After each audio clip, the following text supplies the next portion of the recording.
хавай нос у апанасаўскі мароз. Менавіта так казалі ў Беларусі пра 31 студзеня, калі адзначалі дзень апанаса. Ці, як казалі у ўсходняй частцы краіны, панаще. Лічылася, што Афанасій ці Панас – гэта абаронца хатніх жывёлаў ад маразоў. Таму ў гэты дзень скаціну на вуліцу з хлява стараліся не выводзіць. Ды і самі хавалі нос, як кажа прымаўка.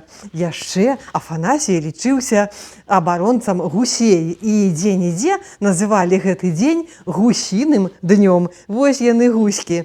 Па гэтаму дню варажылі на ураджай і на тое, як уродзяцца гусяняты. Калі на Афанасія была мяцель, а снег быў мяккі і лёгкі, як гусіны пух, значыць, гусянят выведзецца вельмі шмат. А калі на Апанасія засталося мала ежы для жывёлы, для скаціны, то пачыналі менш даваць яе, бо лічылася, што гэта яшчэ палова зімы для жывёлы, і да выпаса, да першага выхада на поле, на траўку зялёную яшчэ столькі ж, колькі было ад восені. Ну, але гэта не лічылася страшным, бо калі з восені да Афанасія добра харчавалася скацінка, то дажыве і да вясны нічога страшнага не будзе.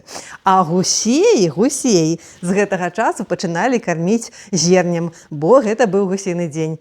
Калі ж у вас гусей няма і вы жывяце ў горадзе, то пакарміце хаця б птушак, сінічак, бо у апанасаўскія маразы, калі вельмі холадна птушкам, цяжка здабываць сабе ежу. Пра тое, што трэба карміць сінічак, кажуць беларусы таксама, што пасля, калі будзе страшны суд, сінічкі прыляцяць да Бога і раскажуць, што мы рабілі добрыя справы.